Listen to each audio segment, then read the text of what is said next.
Right, firstly guys, excuse the wind, it's very windy today, very blustery.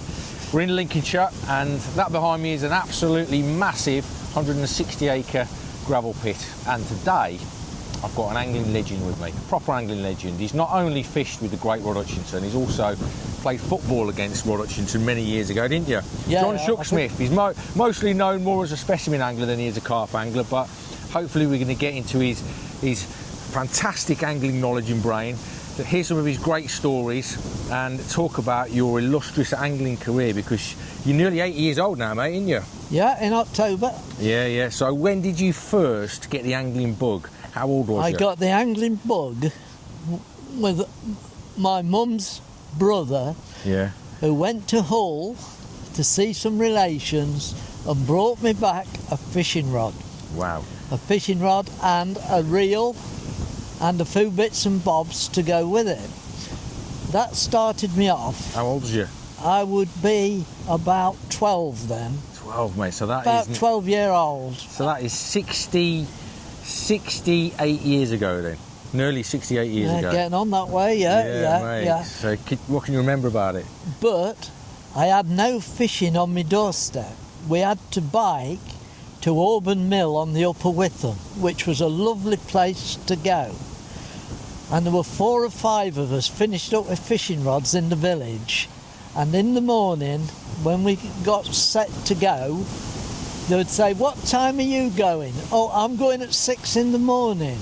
Yeah, well, you knew they was going at 5 then, because everybody wanted to swim at the bottom of the weir pool. So what about your carp fishing then, mate? I'd just say this a minute. Yeah. A lot of my learning about fishing in general was that we sometimes had competitions in this weir who could catch the most fish, but you were only allowed to catch one fish on one bait, then you had to change your bait. And that was a very, very good learning curve. And the other thing we used a lot was indented bottles as minnow traps, and we caught the chub on live minnows. Oh, mate. Okay, so what about carp fishing then? When did you catch your first carp? What happened with carp fishing was, I was fishing this lake and I had a few fish, and a chap come up to me and he says, "We're just setting up the Lincoln Specimen Group." I can't remember whether this was 1967 or 68. He said, "Would you like to come to a meeting of the Lincoln Specimen Group's first meeting is going to be held at my house at Station Road at North Icombe." So I says, "Yeah, okay, I'll turn up." So I turns up there, and lo and behold, there's people I'd never seen before, and one actually chap who had caught a lot of decent carp in his time, called Dr. Rex Elgood. Oh, right, okay, there were Dr. Rex Elgood there, Frank Housen, who'd caught a few carp, and I believe was in Wodale, and George Allen, who was like me, just turned up. So I had never been carp fishing in my life, and to cut a long story short, George says, "I found this lake in Yorkshire. It's called Goldthorpe Brickyard Pits." He says, "Would you like to come with me and have a go for the carp?" So I says, "Yeah, I would." And never having to go for the carp, my next thing was to search anything I could find on carp to see what to do. Anyway, at the time, I thought bread, worms, but I knew where there were swan mussels. So off I goes and collects a bucket of swan mussels. I thought, bucket of worms and a bread loaf. That's what I took. Off we goes to this Goldthorpe Brickyard Pits, and there was a little bay there, and I took a load of ground bait as well. So I ground baited across this bay, and I put a mussel in at about every 2 foot across this bay. I had a swan mussel in, and mine on the hook was in the middle of the line. 1 o'clock in the morning, I got a run, and it was 11.5 pound leather carp, and that was my first ever carp. Gosh. So 1 o'clock in the morning, Yeah, what was you one- using? Was you still awake when you had that bite? I or- had to be awake because we had Yeah. no buzzers. Yeah, okay, I didn't know if you was fishing with like a coin on the reel handle, or if you was just waiting for the drag to start going. We were trying to keep away, and I mean trying. Okay, was that float fishing? No, that was like Ledger. yes, like a 3/4 ounce bomb Yeah. with about 2 foot hook length and a swan mussel on, say, a number 4 hook. Oh, what was the fight like then? Was it a mega scrap? Well, I'll tell you what, I was bloody pleased when we got it in the landing there. So, was that the biggest fish in that lake at the time? Oh, or no. What was in there in those days? Well, there was no 20s, but I Yeah. think there were fish up to probably 16, 17 pounds. Okay. And actually, it was 3 lakes that all met, so it had the lake name was named Three Ways. Okay, yeah. Yeah. I have heard of it. Yeah. I Yeah. think Kev Clifford spoke to me about that one. Did you ever see Kev down there at that lake? No, I never see Kev down there. No. Yeah, because no. he was like the king of Yorkshire carping back in those Yes, days, he wasn't got him and Molly. Mally Roberts. Mally yeah, Roberts, yeah. yeah, Oh, you good mates with Mally. Oh, do you know Mally is probably one of the funniest carp anglers I have ever met, as in laughter, because when you paired him with Rod together, they were absolutely fantastic. As a young kid, not only, Rod was really well known to me as a carp angler, but then when you got to know Rod, you got to know Mally, and the two of them combined with their accents, they were doing lots of impressions of other people. Yeah, they were absolutely hilarious, mate. And he's a great angler as well, Mally is. Do you still keep in touch with Mally or not? No, I haven't seen him since, oh bloody hell, it must be 50 years. Is it that long ago? Oh, Probably. God. Yeah. I think he had a moped at one time. Did he? Right, okay. I think so, but it's a Did long time ago. Did you ever fish anywhere like the Mally fished, like Tilery Lake or anywhere like that? No, we did actually fish Tilery Lake, but that was a lot later on. Okay, yeah. Lot For later. carp. For carp. Okay. Yeah. Did you catch any? Oh yeah. Did you? Yeah. Any good ones? I must say this. I don't know whether I ought to say this or not. But one day we went. Me and this other lad went to Tilery. Yeah. Can't remember when it was, but we finished up at Tilery, and my mate had a bit of an argument with the bloke on the bank. Yeah. So I says, well, I'm going to leave you two to sort your sends out. I'm going round there. And there was a brolly up, but it was quite windy. Yeah. Now, I don't know whose this brolly was. There was no tackle there, just a brolly.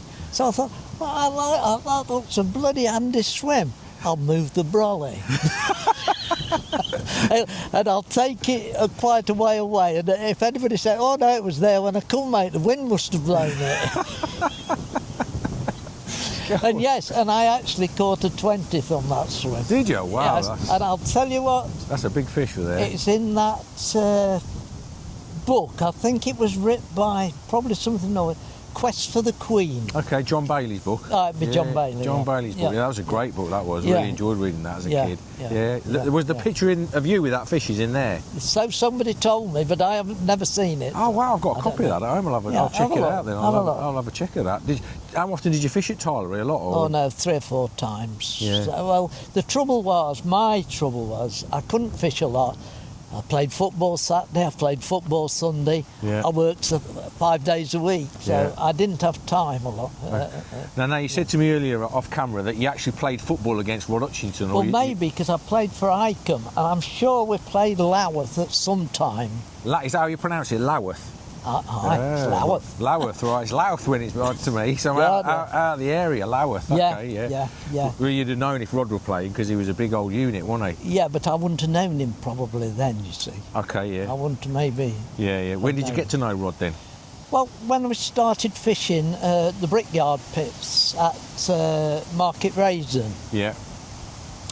And the thing I remember about Rod, because there was a close season at this time, and Rod went off to the pub.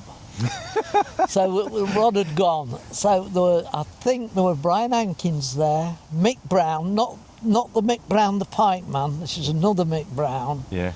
Jeff Kane and myself. We were all there, and Rod came back about, I don't know, 11 or half past, and guess what? He brought fish and chips back for everybody. Had he? Yeah. Had he left his rods out though? I know we hadn't started fishing. Oh, well, right. we used to stick to 12 o'clock then. Yeah, right.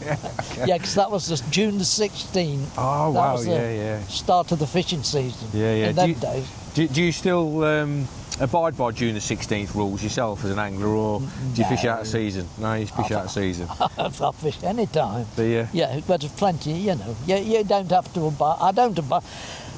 No, people make all these rules up. I wonder sometimes if you'd be better off with no close season, even on the rivers. Yeah.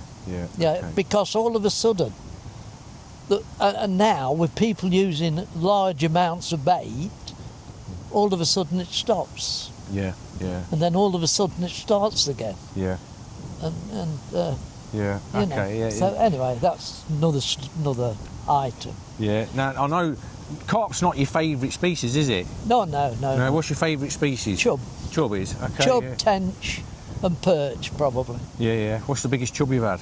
My biggest. Or your favourite chub, I should say. I had a 7-3 from the tiny Upper Witham. Okay, that's a giant. That was my biggest. And funny enough, I was the first to catch this chub. Now, if I was to say there's 2 fields on the Upper Witham where probably 6 7s and an 8's come from, you would think, what a fantastic 2 fields. Yeah. But it's all one fish. Oh, is it? Oh, okay. Brian Hankins has had it. Don't know whether Brian had it 2 times or 3 times. Yeah. Ray Bay's had it twice. That's Gary's brother. That's Gary's brother. Yeah. Ray, he had it Has twice. Kev Clifford had it yet? Has he fished for I it? don't think so. No. Does he know where it is? Well, he will do, because Alan Rawdon was the last to catch it. Ah, right, okay. But it hasn't appeared for the last 3 years, so we think it's probably gone. Okay. Because there is, as well as it obviously being an old fish, there's otters in the river. Oh, well, Plenty of them. Yeah. You know.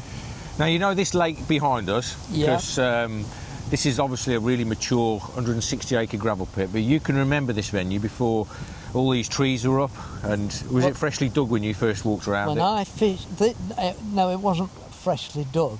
This pit was started in 1940 something, Yeah. and it was to build the aerodromes and that stuff in the war and that. And it was 2 companies. One was Howard's. I can't remember the other. Yeah. And there's a little small hole in the was up there where there's an housing estate now, and that's where my stepfather lived. Yeah. Right. Now this was really rough fishing. We had to fish from down below the bank because it was just roughly dug out, and it was coloured, very coloured, full of roach. Absolutely heaving with roach. And in fact, me and Gary Bays had a contest on here who could catch the most roach in an hour. I had 33 and he had 35. Oh. God. Yeah, so, yeah. Was there any carp in here back in those No, days? no carp. No. No. Did you do you remember when the carp was stocked? Now this is a dodgy subject. Yeah. You're going to tell me that Rod put them in here? No. A lot of these carp that's in the Lincolnshire lakes, Nottinghamshire lakes, and some Yorkshire lakes were stocked from fish caught in the Trent.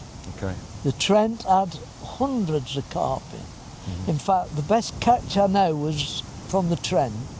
Was my lad says to me, "Are you coming carping tonight?" He would only be about 18. And it was -6. I says, "I'm bloody not, I'm not moving." And he had 18 that night. Oof. And the reason they were catching them was because the power stations was returning the water at 70 degrees. Yeah. So what the winter did was congregate all the carp into the power station areas. Yeah. Everybody went catching them and everyone stuck in the lakes. Okay. Was it your lad that stocked this one well, then? he did, but he had put a few in at one time. Now your lad actually won the Angling Times Young Angler of the Year, didn't he? Back in Was it 1987? 1987, it was Young Angler of the Year. Oh, wow. And they had the presentation on this lake here behind us. Okay. In the sailing club. Yeah, yeah. Oh. What did he catch that year then?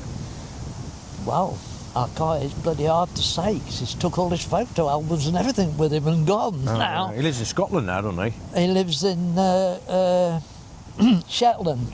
Yeah. And his claim to fame is that David Attenborough was filming up in the Wild Isles up there. My lad did all the photographing. Oh, wow. Of the orcas, and he also was his guide up there. Oh, he's a marine biologist, isn't he? He's a marine biologist. That's an amazing job, that is. Yeah. Absolutely It amazing is when job. you think he left school at 15 and the last 6 months he never went. Yeah. Because I was at home with 3 children then on my own, and I used to get him all ready for school, give him his money for his bus fare, give him his money for his school meals. 7 o'clock I was off down to the building sites. Richard was off with his school uniform, on with his thing, and down to Len Kirk's Pit's carp fishing. Did he like carp fishing, your lad? Oh yeah, He does, yeah. Is that his favourite species, would you say? Yeah, without a doubt. Yeah, yeah. Yeah. So did he ever come across Rod in his early days? Did he ever fish with No, Rod? because I was thinking I was going to join Rod's Lake, Walvoo, Yeah. but he didn't want any young people in it, under 18, so Yeah, yeah. I said, well, I couldn't possibly join, because I had 2 lads that took fishing. So, Yeah. So you never joined at all in the Never joined, Did no. you ever fish the lake? No, never fished it. Okay, mate. Okay. So in this area then, when you caught those carp from the Yorkshire lakes, did you then start carp fishing around the Lincolnshire area as well after that, or? No, the next, now then, I did fish at Castle Lake, Okay. probably better known as the Lido at Summercoats. Yeah. And Paddy Webb used to fish there a bit as well. Yeah, I think it might not be exactly right. There were about 18, 20 carp in the lake, and one night I had 3. Wow. And I had the biggest one in the lake as well. How big was that one? 18 pounds something. God. But how I caught them was keeping awake at night and not particularly fishing, but keep looking at the lake, and if you see a carp leap, straight on it. 2 lobworms on the number 4. Oh, good lad, good lad. Was Rod fishing on there at the time when you were on Lido? I would think he probably, if he wasn't, he would be soon afterwards. Yeah. What sort of year was that then? Was that like early 70s, late 60s? Let me think. It would be early 70s, I would think. Okay, yeah, early 70s. Yeah. Yeah, but we did find after that, a few lads who I knew came and visited me and says, well, look, you're fishing with all these old codgers, why don't we set up our own specimen group, which turned out to be the Witham Valley. Okay. Which at times we had Brian Hankins in, we'd had Neville Ficklin in. Yeah. You know, we've had some well-known anglers in it over the years. And that, when Mick Brown came round to my house and said about catching it, he says, I've heard of where there's some quite big fish, and it's called Fletchers Pond at Long Eaton. Yeah. Now, you were supposed to live in the area at Long Eaton to get a ticket. But when we went, we found out we had to find a false address and then go and get the ticket.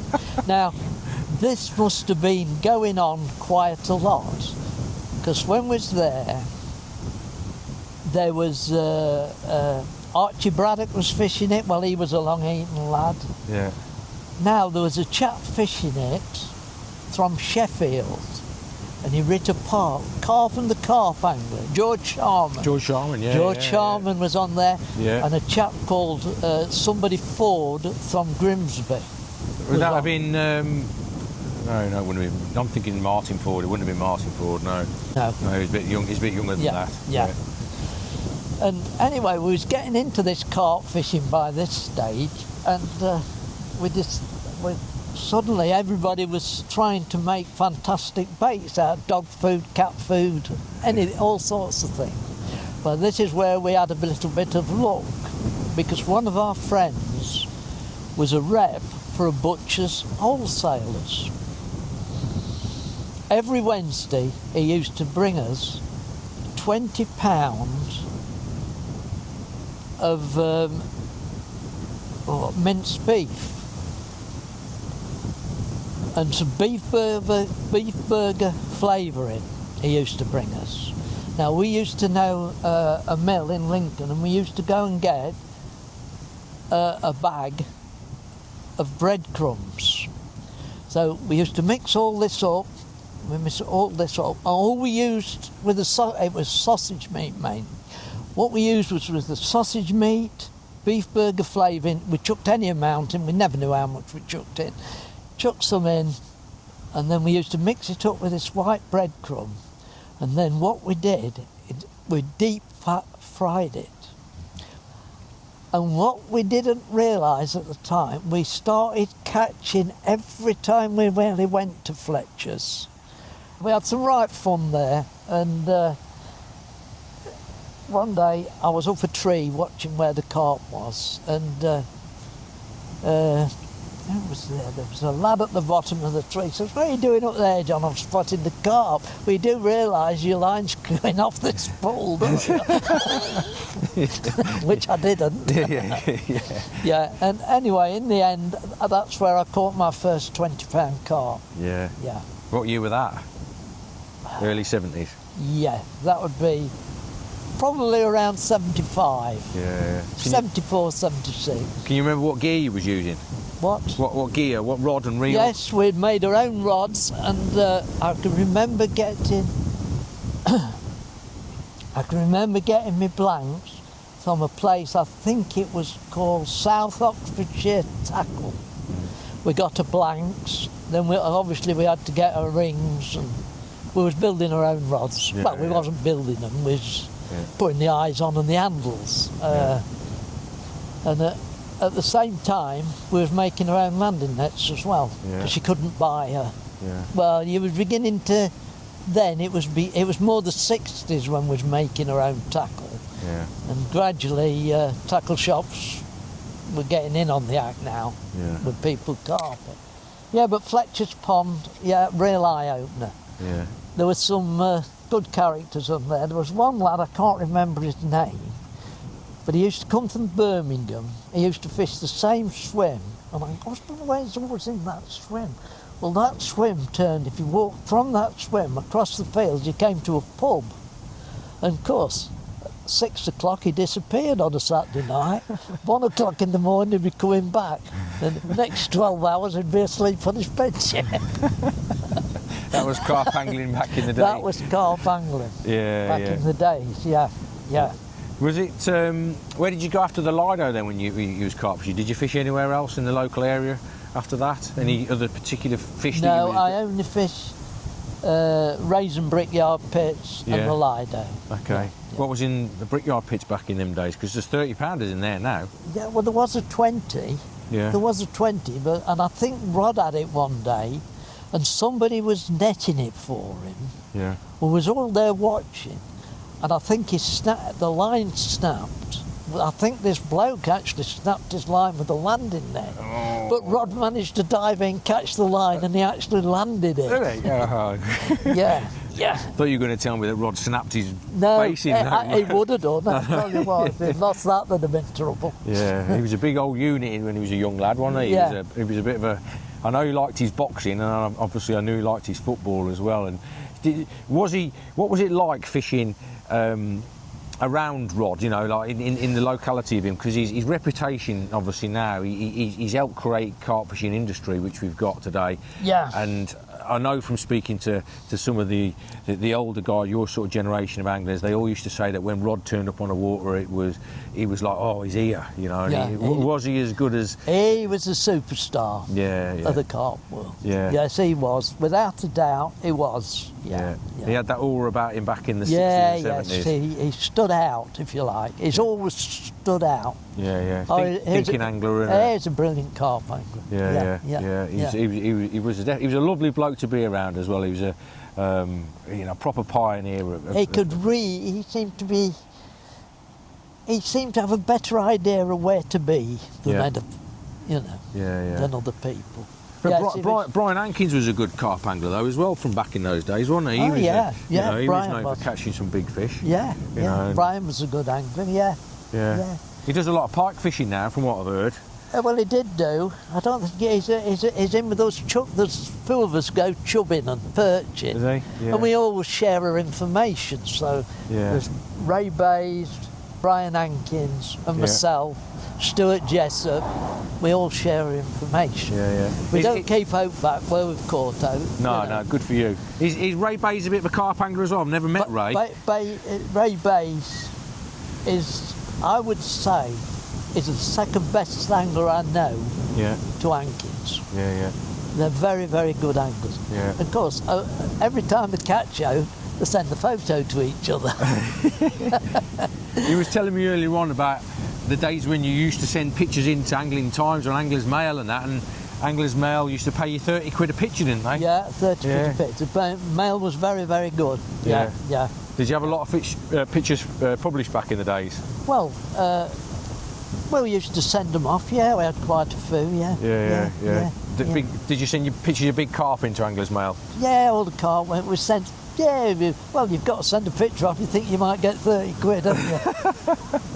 Now you're also a bit of a pike angler, because there's a pike that's come out of this lake. I know, 35 pounder. Was it you that caught it?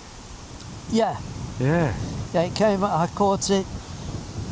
This is some of the daft things us anglers do. There's a corner over there where, when my grandkids came over, I says to Martin, "Is it okay if I take Richard? You do what you want, John. Get them down there."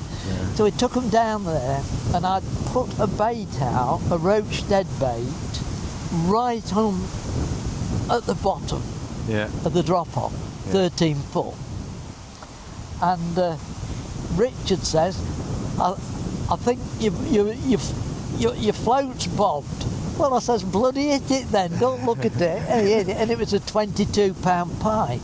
Cool. Oh, I thought, that's funny. If they're coming round the corner on that drop-off, that's where I'll give it a go. And I went and I put a full-size mackerel on. It was a very, very big mackerel. And I set it, I thought it's 13 foot deep, and I set me float at 12 foot. And just eased it back till I could see the float. And the chap who was there says, "Well, why you set your float at 12 foot? I says, "Well, pike's got eyes in the top of his head." It might, this was nothing, it's a load of rubbish, it means nothing. It might see it better. Anyway, this chap was with me, and I got a run, and I let it go a few yards and hit it, and I thought, I can't get this off the bloody bottom. It's not coming up. Anyway, eventually I got it to the top, and it was at the side of the reeds, and he says those immortal words, "Don't lose it, John, it's a monster." I said, "Yeah, just what I want to hear." Anyway, I lands it, he netted it for me, and I says, "You take the rod, I'll pick it up." And as soon as I picked the net up, I thought, this is my biggest pike ever, this is, without a doubt. But all of a sudden, I started checking like that. I couldn't stop. I said, "I'm sorry, mate, but you'll have to weigh it for me." And so there was a big nail in the tree where the carp anglers had weighed the carp on. So he put it on that, and he says, £38.12, John. I says, £38.12? I said, "He knocked the sling off." "Oh, no." So I says, "Well, you know, bring it down, take a few photos, then Yeah. weigh the sling and That's a massive pike. And That is a huge well, pike. From a big lake like this as well. I don't think I'll catch one bigger. No, anyway. yeah. I'll be- Have you ever had any of the big carp out of here? No, No. biggest carp I've had out here is 29 pounds. Oh, that's big enough. That's Well, a good it's fish. nice fish, Yeah, yeah. yeah. Is that your PB or Oh, no, what's your no. PB carp? 32 pounds. It's 32 something anyway. Yeah. But, Where was that from? well, it was from a pit down the road called Burton. Okay, I'll Did that used to have a 40-pounder in it, Bert? Yeah. Yeah, I remember it. Well, Stuart Hay used to run the fishing on there. Maybe, but I know Ray Bass caught the big one at 39 pounds something. Yeah. But while they were catching them, I was busy at Bainton tench fishing. But Oh, yeah. anyway, that's another story. Oh, there's some big carp in there as well in Bainton. Yeah, there's 50. Yeah, 50 pounders. I like Bainton. It was Yeah. it was very nice. No litter, no nothing. Everything. It was a lovely place. To Yeah, fish. I've heard that. This is a nice lake here. Oh, this is good here. Yeah. Yeah, it's a nice But lake. they had, some of the swims can be a bit awkward here. Yeah, they can. Yeah, Yeah. but I didn't really ought to say this, but that carp was actually an accident. I was tench fishing and 2 maggots on a size 12 feeder. So all our PBs for tench bream as carp anglers, we fluke them, but you fluked a PB carp. Exactly right. What did it fight like then on that gear? Was it? I bet it was a right scrap, wasn't it? Oh, bloody hell. I didn't think I was going to land it at one time. It went down a line of trees and branches, and I managed to get it back. Then there was a load of them onion beds. I thought, oh, it's heading for there now.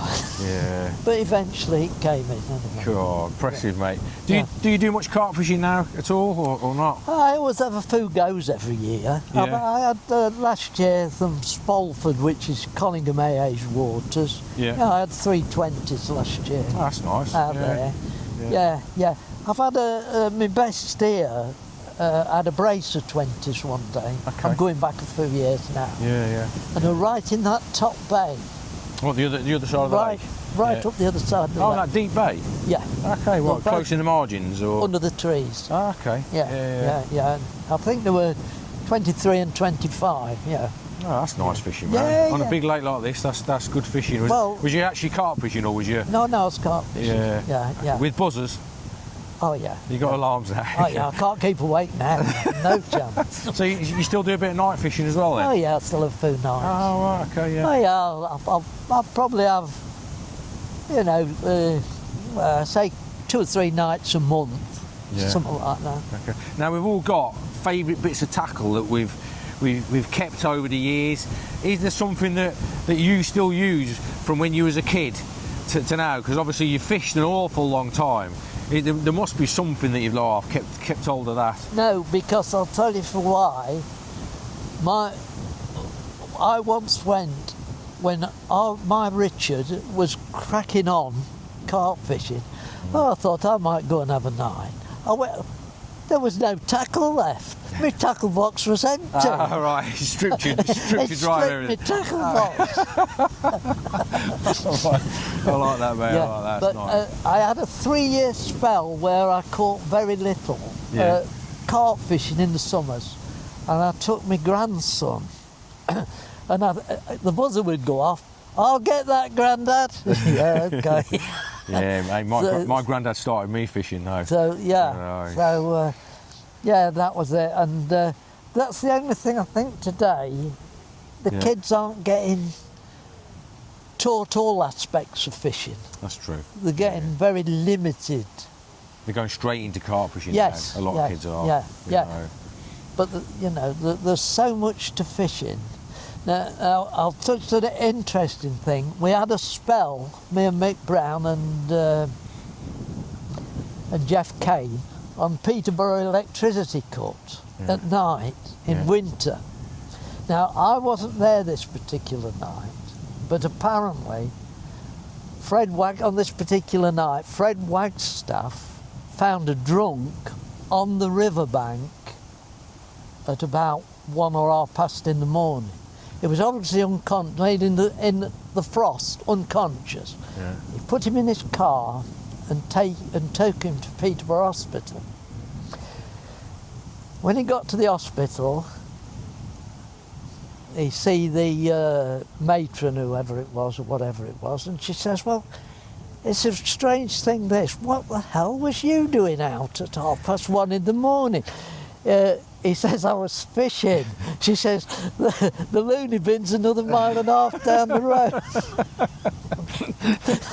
Did you ever come across Elliot Simac on Elliot Electricity Cut? Simac, I knew quite well, and he had a mate called Pete Harvey. Yeah. Now, he had some good carp out of that Electricity Cut, yes, didn't he? they did. And there was 2 lads from Grantham who fished there, and they had some big carp. In fact, I think Kev Clifford. I think Clifford interviewed the bloke from Grantham for his stories from the Electricity Cut. Okay, yeah. I don't know, I can remember his name. Is that what he put in his book? In one of his books, Yeah, it was Kev? in History of Carp Fishing. Okay, Revisited. Yeah. That's one of your favourite books, isn't it? You like that one you were saying yesterday. Mate. It's brilliant. Yeah. But I ought to tell you this. My favourite book of all time has got nothing to do with fishing. Okay. All right? It's called Mackenzie Thorpe, The Wild Goose Man. Okay. Who was a wildfowler and a poacher. Yeah.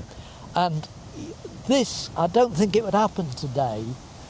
To just cut a long story short, I wanted to get hold of this book so bad, I think I put an advert somewhere. Has anybody got one to sell? And I come across somebody, and it probably cost a few shillings when it was printed in '63. But I got a copy for 20 quid anyway. And in it was a bit of paper. And it was from the local paper.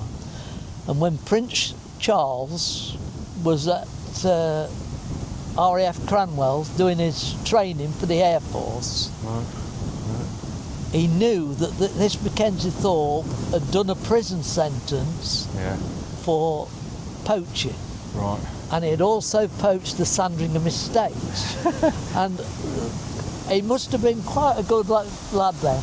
He went to visit him in his council house at Sutton Bridge, and he spent over an hour with him, getting stories off him. That's cool, that is. Yeah, That is I cool. mean, you wouldn't think somebody who was going to be king eventually, somebody of that rank would go and see a bloke in his old council house, you know, Mate, at Sutton Bridge. Yeah. But he was that famous. Yeah. He was that famous. You know, you've obviously fished an awful long time. Did you ever meet Dick Walker or anybody like that? No. They were just before my time, really. Yeah. But I know a lad, because Dick Walker had a lawnmower business. Yeah. And there was a lad from, I think he came from Iceham, who went over there to something to do with lawnmowers, but he also went fishing. And he apparently was in the shop or whatever it was, and he told this bloke that he goes fishing, and he said, would you like to meet Dick Walker? He said, oh, well, he's in the back, I'll give him a shout. God. So that's how people was in them days. Yeah, you know? yeah. You did meet Fred Wilton, though, didn't you? You met Fred I Wilton. met Fred Wilton. Yeah. The inventor of the boilie. Yeah. Oh, well. Where did you meet him? Oh, Christ, I've already mentioned it. Come on, John. Down in Kent. Oh, Railway Lake. Well, there's a Railway. Johnson's. There's a railway and the pub pit. Yeah. Was you down there carp fishing or? Tenching. You was after Tench. Okay, that's a long old way to go for Tench, isn't it, down there? Well, Brian Hankins and Rod used to go down there at the same time. So they were going after the carp, and you were going Not after necessarily. the Tench? Right. Rod would be, but not necessarily Brian. Yeah. Yeah. Did you never have a go for the Carp and Johnsons when them? No, that big leather was I in upped there? to while I was tenching, but my tackle just went up to it. Yeah. Did you catch any big tench? Yes, I think I caught one, and I was with Gary. I'd gone down with Gary Bays. Yeah. And I caught one, and it was on maple peas, and it was £8 14 ounces. And at the time, it was in the top 30 tench court in the country at that particular time. Yeah. And it's in one of Len Aubrey's books anyway on tench. Okay, yeah. Oh man, it's when you was down on Johnson's then, and did you ever see any of the carp get caught? The big leather. Did you see it get caught or not? No, I'd see an odd carp or two get caught. Yeah. But I never see the big ones. No. Okay, yeah. No. No, I'll just have to tell you this, but well, I've actually gone past it really. But one day, Rod had a friend called Tim Richardson. Yeah. And a lot of his latter years before they died, they were the best of mates. So there used to be in all the pubs in Louth. Anyway, one day, Tim knew that Rod had been baiting up with something at raising Brickyard Pits. And he tried to find out what it was, and he couldn't find out. So, in the end, he dived in. He stripped off and dived in, and it was maple peas. Oh wow! God, yeah. That was one of Rod's it must have been taking them to Redmire. Yeah. Did you ever fish Redmire yourself? No.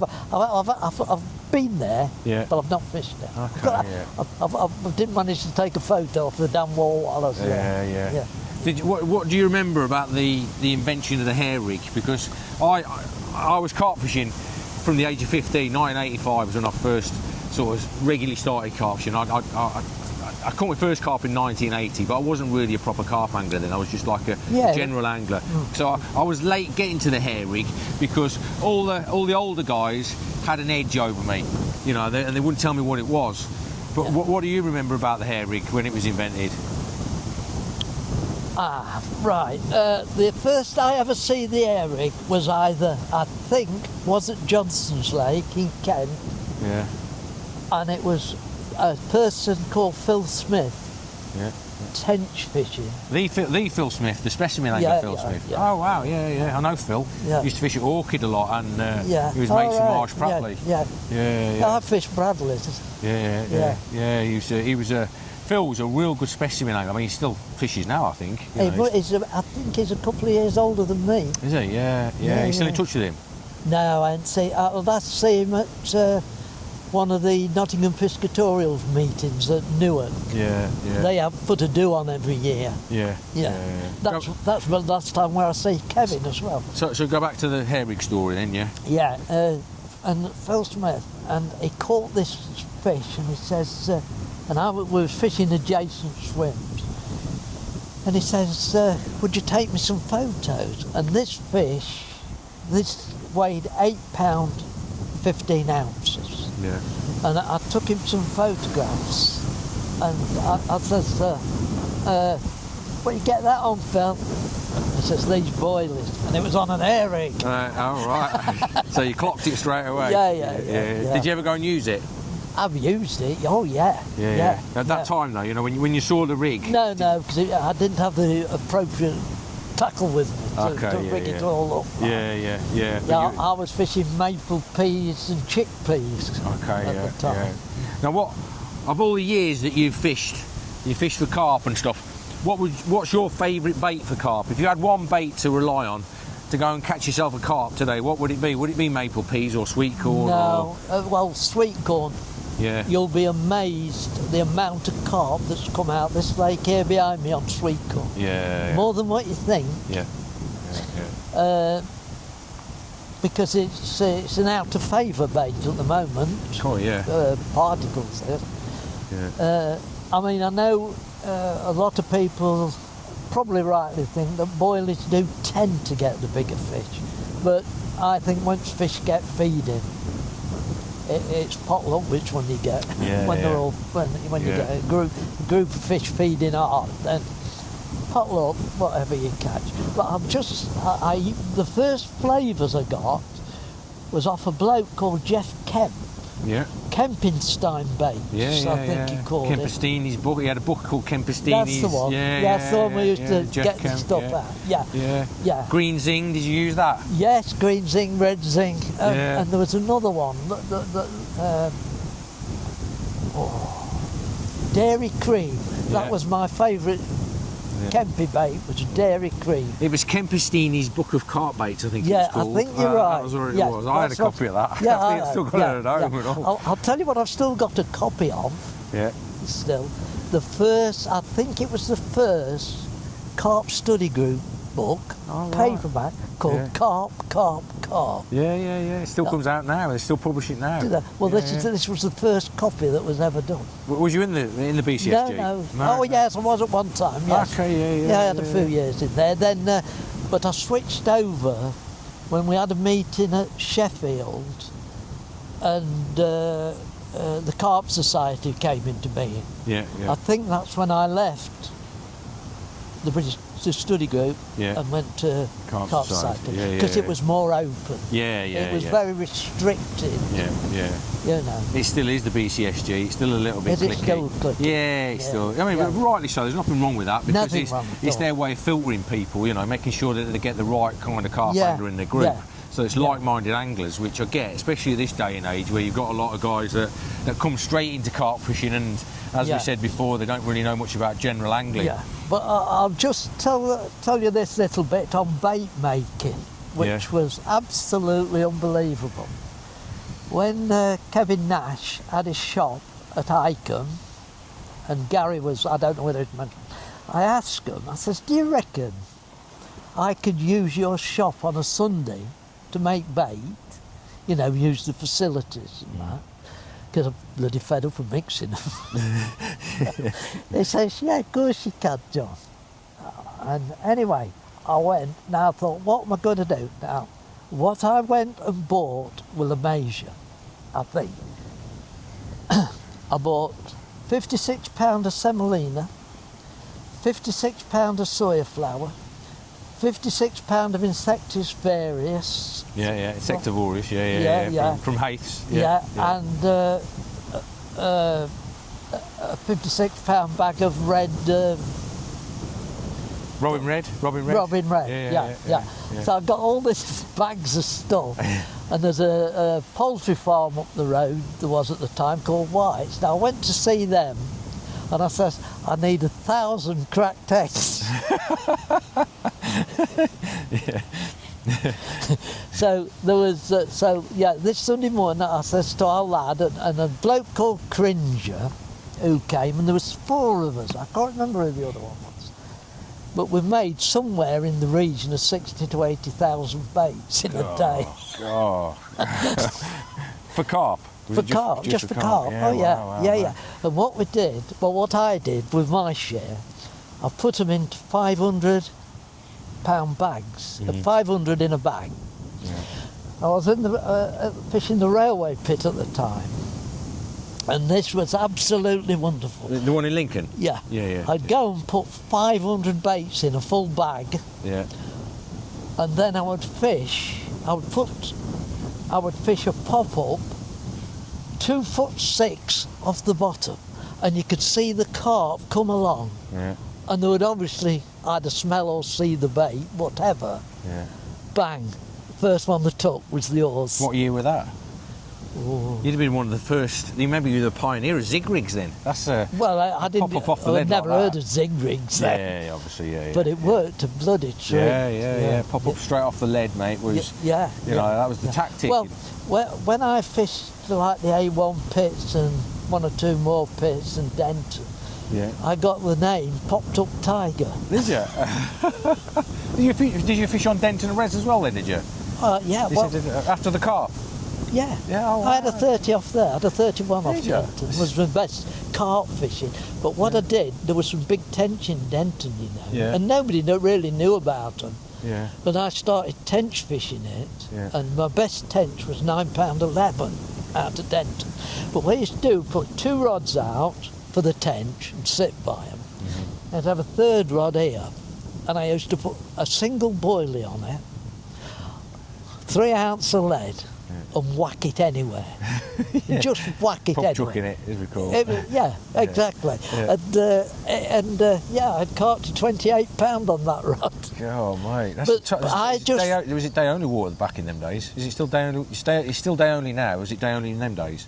It's what? It's days only. You can only fish days now. You can't fish nights. Oh no, there's no night fishing as such. Was there no night fishing when you fished it? Oh as yeah, well? no night fishing. Okay, No. yeah. But Denton was a funny place and there were some funny people on it. Yeah. One day I went and fished in it. It was really low and the shallows was only about 18 inches, 2 foot deep. And I had 5 fish, including a 20 off it. And when I was packing up and going home, there was a bloke stood not far from where I was parked.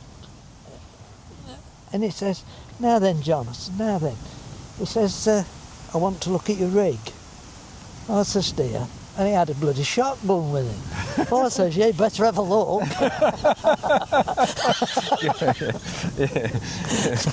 Yeah, and he says, I says, "Hey, you better have a look at the bait as well." So, Yeah. we're gonna. What we're on now? We're on 50 minutes already, John. We could talk for days, mate. Well, yeah. We really could. Yeah. You've got so many funny stories. Well- Just sitting and having a cup of tea with you and listening to your stories Yeah, about fishing yeah. and what have you. Yeah. It's fascinating sitting down with you. Yeah. You know. Well, yeah. As long it must be enjoyable.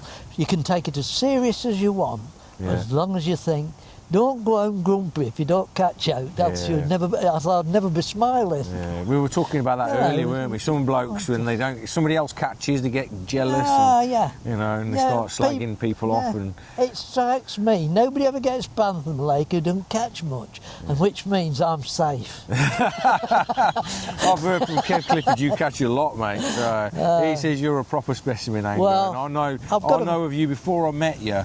Your reputation on the grapevine as a specimen angler is legendary, mate. yeah. You've been around fishing for a long, long Yeah, time. well, and I've enjoyed it as well. Yeah. Yeah. And long may it continue, mate, Yeah, as well. yeah. So, Yeah, are you out fishing for carp next week, or? Oh, I'll probably have a night. Yeah. Yeah. I'll have a night. Okay, yeah. One last question: have you ever fished overseas for carp? No. Never. No. No interest in doing No, it. do you know what I've done when I've gone? I've spent plenty of time overseas, never fished. Right. Okay. Gone on walking holidays. Have you? Yeah. I've actually walked the Himalayas. Have you? Wow. Yeah, it was. We walked 187 miles Wow. in 17 days, and we're just a little bit higher at the pass at the top. Yeah. We were just a little bit higher than Everest Base Camp. Yeah. And my wife suffered a bit from Hape, is it, whatever they call it? lack High of altitude. oxygen. Yeah. Yeah. But the funniest bit was there'd been a big landslide on one slope. Yeah. And the chap, we went with an organised group. There was 15 of us, and we went properly organised with guides. Yeah. And he says, this landslide is about a quarter of a mile long, and you could hear little stones rolling down. Yeah. He says, one at a time. We don't want to lose two. Yeah. So he said one of the guides went over, Yeah. and one guide each side. I said, I'll go first. I thought, I've got to get over there. God. Yeah, it's things like that. Listen, I've got one more question actually. And I said one more before. Have you got any more angling ambitions that you'd like to achieve? Me? Yeah. Yes. I What have. is it then? Go on then. I'd like to catch a £4 perch. £4 per. What's your biggest perch so far then? 314. Is there anywhere around here you reckon you Yeah, can do bloody that? Brian Hankins got one. Yeah, He got yeah. a 414 when we was on the. Did he? Yeah. Is there anywhere around here you reckon you could get one of that size? Well, the fish, the lake I fish, and Brian Hankins has been perching on it, and Ray. Yeah. A bloke had one in Angling Times, £4.8, Yeah.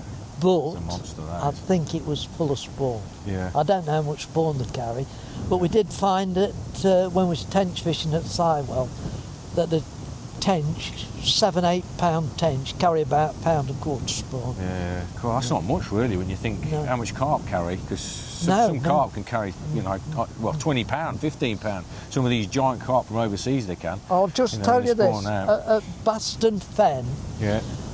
R. Richard, Alex White, And the lad who comes, Alex White, that used to hold the British record for carp. yeah, we fished with me and my lad, but he came to our house for dinner the other Really? way. Yeah, when my yeah, lad come down and I took the grandkids fishing, Yeah, Alex came down to see Richard because they'd fished together for years. yeah. And Is he still carp he came fishing, for Alex? dinner. Is- Yeah, is he? yeah, Wow. yeah, God.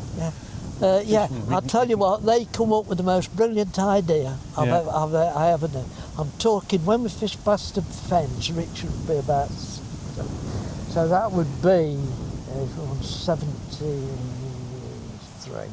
83. Be about the early 90s. Yeah. They used big size 2 hooks, O2 hooks, and what they did, they glued polystyrene to the back of the hooks to make them weightless. Yeah. I remember that being written about at the time, Yeah. using Well, polypops and stuff. They like were that. the first ones I knew to do it. Yeah. What did lads of Nutribase, the mining lad, fish with them a lot. Skiddy. Richard Skidmore. No, not The Skiddy. miner. Dave Moore. Dave. Oh yeah, Dave Cussy is. Yeah. Dave Moore. Yeah. And I'll tell you what, them Yeah. 3 fished together. Yeah. And right, our Richard wanted to go somewhere to catch bigger carp. Now I knew Duncan Kay, Yeah. so I rung him up. I says, I've got a lad who wants a ticket now. Yeah. So he says, right, come on over and meet me in the pub at his lakeside. So I goes over there, and he says, well, your Richard's a bit young. It would only be about 19, 20. Yeah. He said he's a bit young to go on the big lakes because Maddox and his mates, they were all on it. He said he's a bit young, and now, luckily, I knew how to get Duncan to. I knew what to do to get him in. Yeah. Pull your wallet out, get 350 quid out, say, well, look, it's 350 quid if he can fish the big lake. Oh, yeah, he can. Duncan was always, if there was money. Yeah. Our Richard hadn't been in it long. Yeah. Next thing you know, Richard's got Alex White in. Next thing you know, Dave Moore in. The 3 that fished Baston together are now fishing Duncan's together. And what they did is, they got some Nutribaits in the close season. There was a close season, I think, on the lake then. Every week when baited the swims was so many kilos of bait. Of course, they took the bloody old place apart, didn't they, when they started? Yeah. And Alex got the record. I think it was £54 or 55. Yeah, it was just after Roddy Porter, wasn't it? Yeah, it was same fish. Yeah, same fish, just after Roddy Porter. I remember as a young kid reading about it in the magazines. Yeah, and, that's you know, right. Angling Times and Anglers Mail at the time. Yeah. Brilliant, mate. I know you've got tons more stories. You got any more? One more story then. Go on, we've got just enough time for it because my battery's going to run out, I think, in a minute. Hey? But my battery will run out. Go on, give us this one more story. One more story. Is it a carp fishing story? A carp fishing Go on story. then. Okay then. Give me One day we was on the A1 pits. Yeah. Right, fishing. And every 3 of us, every Saturday dinner, we'd go to the pub and get legless. Right? We got legless. And then one day somebody come up to me and says, you want to be careful on the A1 pits, John. Somebody's going to set fire to your van. So what do you mean set fire to the van? Anyway, I didn't know what had happened, but he said it's so-and-so. Anyway, I rung somebody called Love. So I rung Ken Ellis, who I knew lived at Clown, where this bloke was. Do you know his number, his car now? He says, yeah, I'll sort it out for you. Sort it out. I'll go down to the A1 pit. There he was, wanted the bloke who was going to set fire to my van. So I whacked on his bit. I said, hey up mate, I've got something for you. So he says, oh John, what you got for me? I said, box of matches. Brilliant, mate. Brilliant. I love it, mate. Look, this has been brilliant chatting to you, mate. And I know we could probably do another hour at least. And you know, you're just a great character, a great angler, and a proper angling legend, mate, for this area of the country. I'm not bothered about the legend bit. I just know that I've enjoyed what I've done. Yeah, and you've been a great angler, mate, and inspired lots of people. And caught some great fish as well. So, thank you for sitting down with us and chatting. Yeah, that's fine, man. Yeah. Take it easy, geezer. Yeah, that's good. Let's have a quick picture with you as well. I want a photograph with you.